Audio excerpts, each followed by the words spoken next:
Welcome, Lisa Powney. Welcome, Lee Rogers. How the devil are you? Good. This is the season 3, unbelievably, review. I Can't know. believe it. I know. It's like, where? I mean, we say this every time, don't we? But where does the time go? You know, wow. We've had some great guests, though, haven't we? We have. We have. And we went up in the world, not in guests, because they've always been amazing. But we did go up in the world, didn't we? And that's been phenomenal, hasn't it? So, yeah, getting into Media City has been a real win, I think. I've really enjoyed being in that space and having a producer, Meg. She's been phenomenal, and kind of helping us set up and looking professional and giving a better guest experience. That's been amazing, hasn't it? Yeah, and we've done that because of feedback from guests that we had on, which has been great. And, you know, at times it has been a messy class, hasn't it? It Behind really the has. scenes. Behind the scenes, and even with all that, sometimes it's still messy. Traffic, getting to Manchester, we've had car blowout tyres and, different things, haven't we? So it's not always smooth, plain sailing, whatever the term is. It's not you. Can't work it out. It's not always that, but yeah, we've had a great time. We've had a great time, and we've learned lots of great things. So, shall we step in and review our guests? Yeah, let's do it. Let's do it. Let's give a rundown of. For those who haven't seen it as well, it'll be really good to give a rundown. So we've had quite a variety on as well this time. But we started with Nigel Sullivan, didn't we? Who's a CPO. What were your thoughts, or what were your takeaways from Nigel? He's someone that has really inspired me. I think I said that on the podcast. But not only me, lots of people in the HR world and community owe a lot to him for his career. So I see him as ahead of his time. He's just announced his retirement, actually. Has he? Congratulations. Love it. Yeah, and I know that he's looking forward to spending more time with his wife and doing walking and things. So amazing, and what a phenomenal impact that he's had overall. I think has been outstanding. And then, but he kind of was ahead of his time and was very much people-centered leadership. I think is how he ultimately described his approach. He wanted to have fun. He wanted to work hard. He recognised that over his career he's had to let people go and lots of org changes and structures, but hopefully with rationale and to be respected. He also had a very business-centered first approach in HR, which is not always the way. And I just love the free flow, his openness to the conversation. I found it really humbling.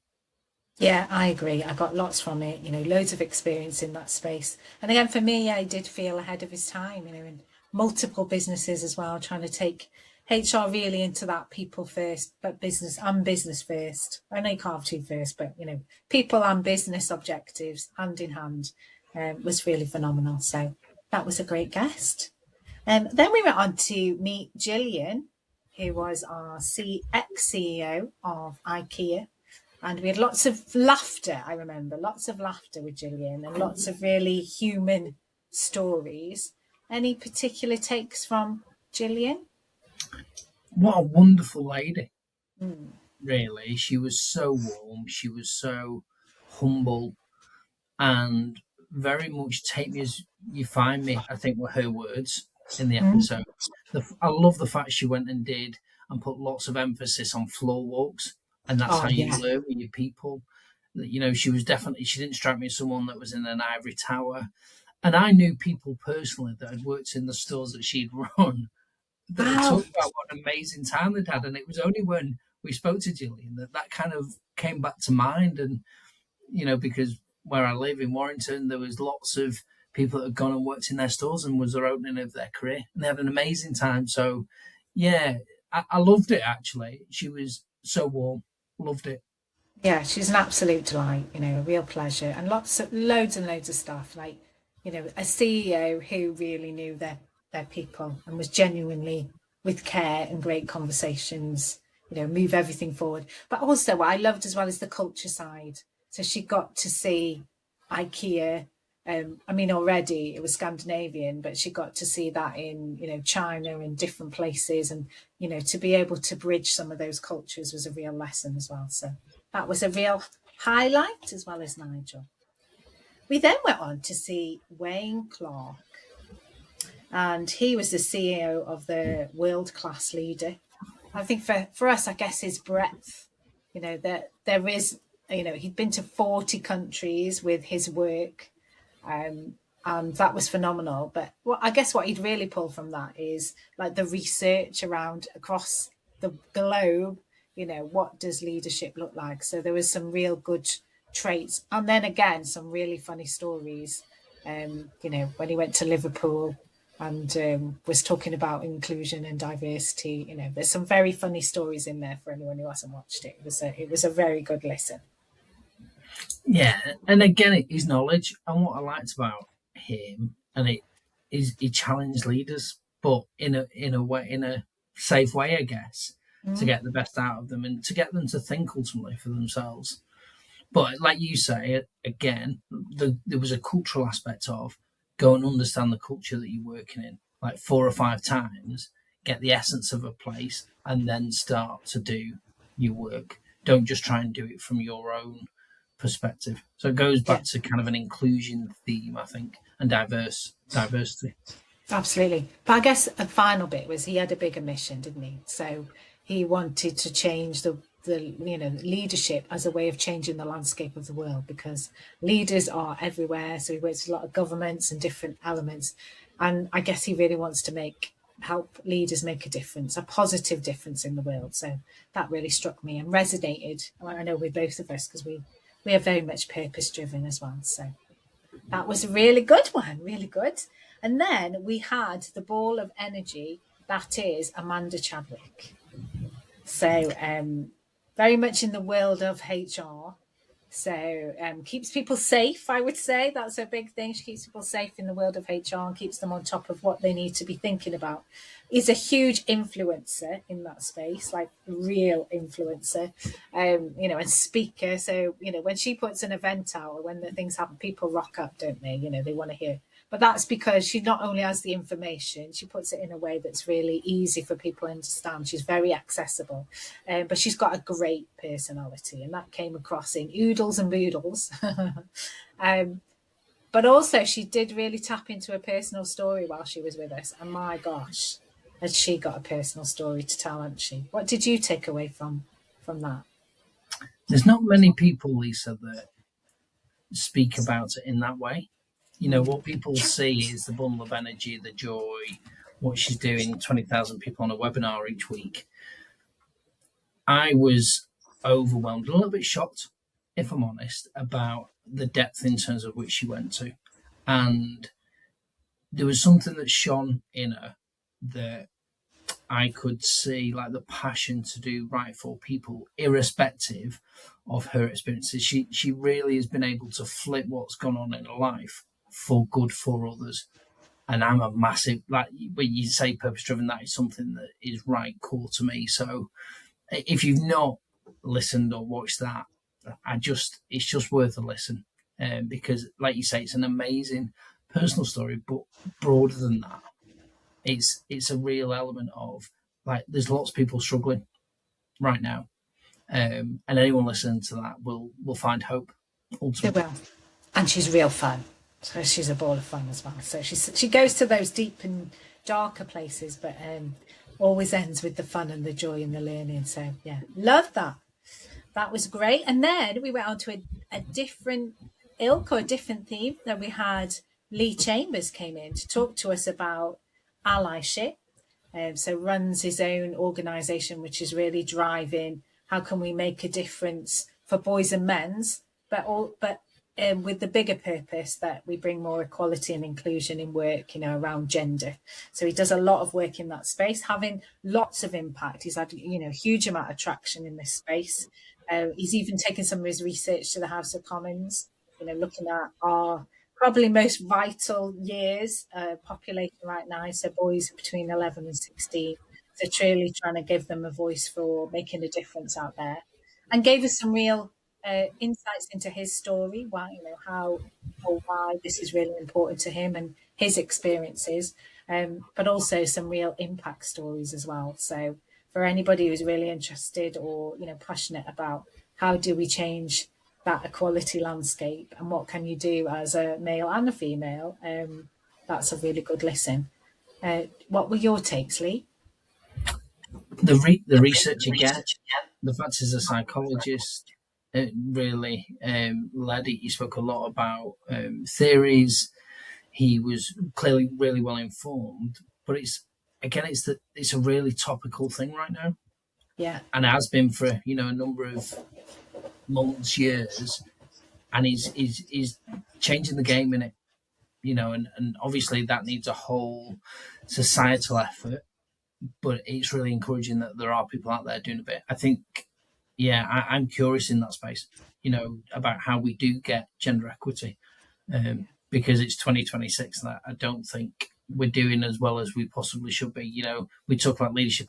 Actually, does leadership in this country and beyond should we be in a different place in terms of gender equity? I genuinely believe we should be.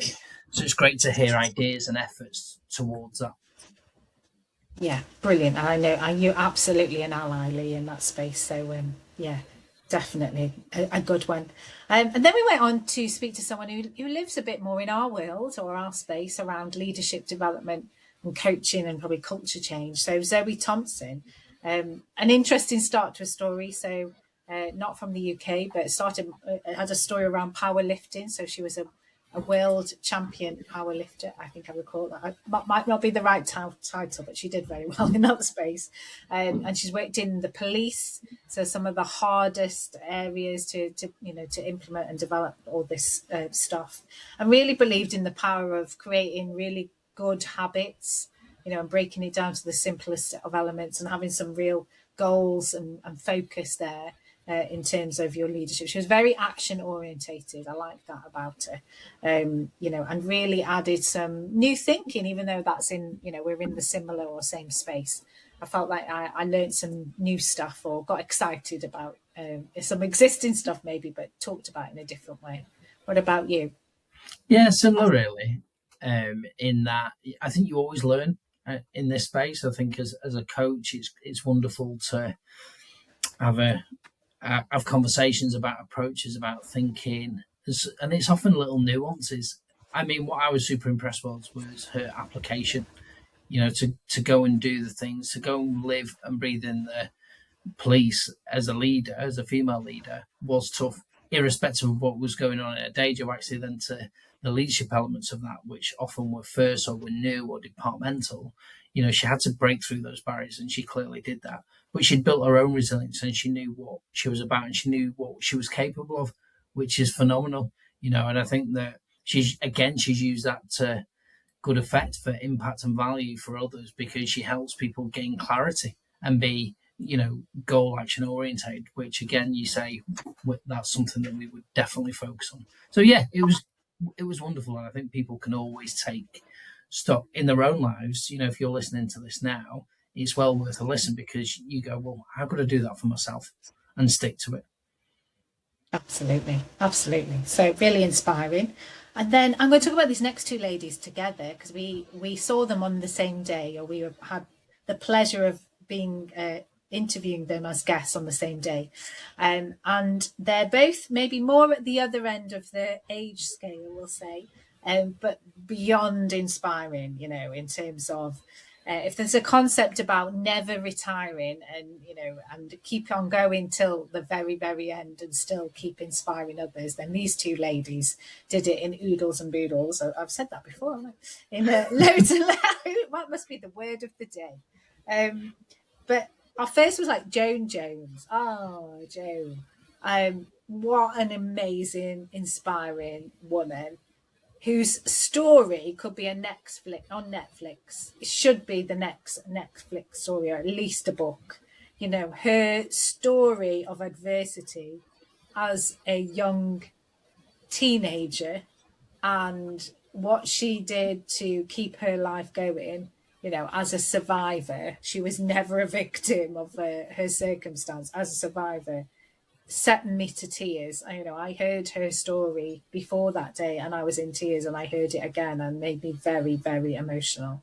And it became her power. So that adversity is her power, and her love for manufacturing and being a female leader in a male world as well, and overcoming all those challenges.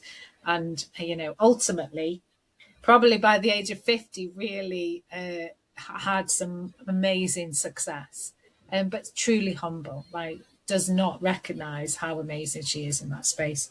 I absolutely love that conversation. I'm going to join in together and then I'll let you talk. And then Penny, Penny, who looks after the living leader.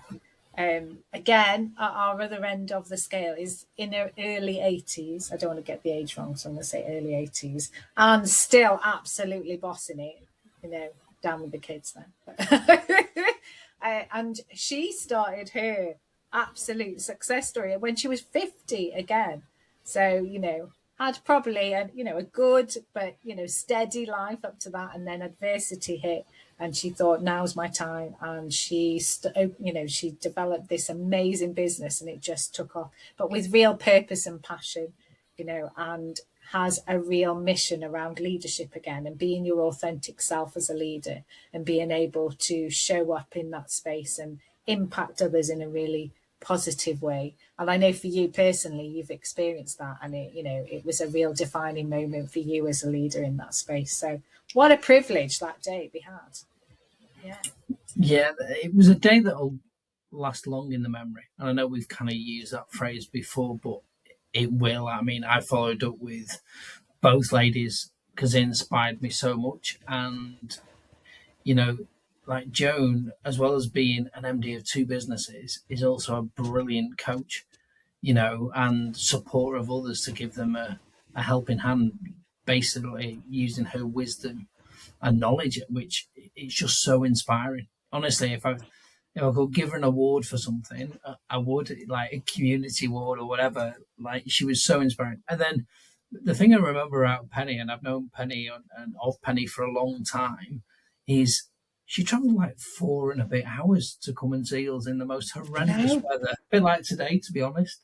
And I was just taken aback because she didn't have to, and you can tell she lives and breathes leadership day in day. Like, it's not a pick up put down for Penny. It is her whole being, and I think she alluded to that on the pod and the episode.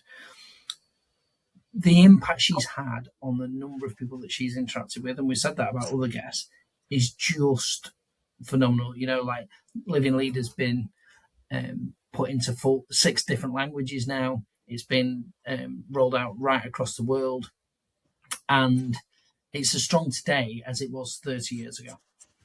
And I remember asking a question on one of the courses, and I said to someone that was like had done the course, and I said, "Well, what's the next thing?"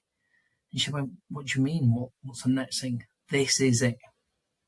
This is it. You get this bit right, and you will be a great leader." And I was like, "Okay." And that was from a CEO of an organisation that is, multi-million pound, and really respected in the UK. And I was like, "Okay, that's me." It's not the latest fad, not the latest thing. It's like the almost 101's dumbing it down. So it has a material impact on you about how you feel and what your responsibility is as a leader. Amazing. It was an amazing day. And then finally, last but definitely not least, was the lovely Jo Taylor. They talked about stuff that's really, really important to me, and it kind of links to Penny actually, but being yourself. Like, amazing story about authenticity, easy for me to say, authenticity. But, she talks about always showing up as different or feeling different, and that journey around how she came to accept that and be herself, her brilliant authentic self, and be able to bring that to work, and what happened when she got into flow and felt accepted, and now is on a mission to make sure that other people can feel that way too as leaders, so that they can show up and work and become their best selves, because we can deliver so much when we don't have to go and have all these different personas you know, from home and from work, because we are all of that, you know, or we might even be, you know, we hide parts of our personality because we feel like we don't fit in. And I guess lots of us have been in that space and are still in that space, you know, trying to fit in. It starts at school and, you know, it never ends a lot of the time for some people. So she's really found a way to push through those barriers and make a difference. And it clearly shone, and she was an absolute bright spark. From the way she looked like a bright spark as well as was a bright spark. So yeah, an amazing lady in that space. It was a great way to end our series, apart from us as well, of course. Yeah, I mean, what can I say about Jo Taylor? She's helped shape my career. You know, she was one of the people that gave me a chance in life as a mentor. She opened doors for me that would have otherwise been very firmly shut. No doubt about that. And she doesn't do beige. You know, it's like it's not a way. But she works with talent, and she tries to get the very best out of talent on an individual and on an organisational level. And really, that's the game that we're in, isn't it? It's like, how do we get the very best out of people? What are the environments and the cultures to help create the best? And that's not always pretty and shiny. It's not. But it's what's going to be the most effective and create safety is kind of the essence I got from Jo. And I know firsthand, as well as on the podcast, like some of her clients, like love her and cherish her and worship her, and the people that work with her. But she is, I think she's a powerhouse in this industry, and I think she does an amazing job, and long may it continue. Yeah, absolutely. Lovely wrap up there for Jo and for our series. So that was our series. Wow. One question for you before we go. Was it 3? It was. What's been your messiest moment of this series? Oh my God, what was the messiest moment? I think, like, I guess the traffic, that's probably when I was nearly an hour late. So that was a bit freaky. It's messy, especially when we're on the clock. That was it. I think it's been a joy though. I think the messy moments in our, like, we've had lots of laughs and, you know, a few hiccups, but I think that's what makes it really. So yeah. What about you? Yeah, I mean, I still can't believe we're actually doing it. I know that sounds random, and we've done 3 series now, but there's an element where I sort of pinch myself at the time, and I'm going, we're actually doing this in Media City. And I often use the line, you know, oh, it's the Wayne Rooney studio, like we do it. I think the messiest moment is when I rock up in my Smith's toy bag with all the equipment. So true. Like, so, you know, I'm kind of going, I probably need to get like a more like professional looking trolley. Probably for Christmas or whatever. I definitely do. But the way you put up them light stands now, it's like, wow, like a whippet doing it. Amazing. You'd almost think I was technical. Okay, maybe that's a step too far. Yeah, I think so. But it looks a lot better now, doesn't it? And what have we got to look forward to for series 4, looking ahead? Oh, I don't want to say bigger and brighter because everybody as a guest are amazing, but we have got some phenomenal guests again from the world of sport, from the world of business, from the world of HR leadership. There's some really exciting messages, all grounded in being human. I think every individual, we either pick them because of that, or that is the key to great leadership. So people listening can decide to that. But yeah, some really exciting stuff. Still in Media City, which is fantastic. Yeah, it's really exciting. And I just want to say again a big thank you to you. A big shout out to Megs, the producer and editor of the series, and also to our brilliant sponsors, Co-Creation, who, if they wouldn't have been on board, we wouldn't have been able to roll it out. And they've been a phenomenal partner. So check them out on the website, and yeah, really appreciate it. Phenomenal. And thank you to you, Lee. You're an absolute pleasure. You put up with me and my, little remarks. And my random upfront chat where you have to kind of look at the guests and go, sorry for that. I I see it, but it's all right. I'm not going to change. In the words of Joe Taylor, you've got to be yourself, haven't you? So, so thank you for that, and being that balance. Although I do think you're as random as me, to be fair. So. Possibly. And thank you to our listeners and anyone that's listened to an episode or watched us yet or listened to us. Thank you so much. Continue to do it. Like, follow, subscribe. Amazing. Below. All right. That's a wrap. See you in series 4.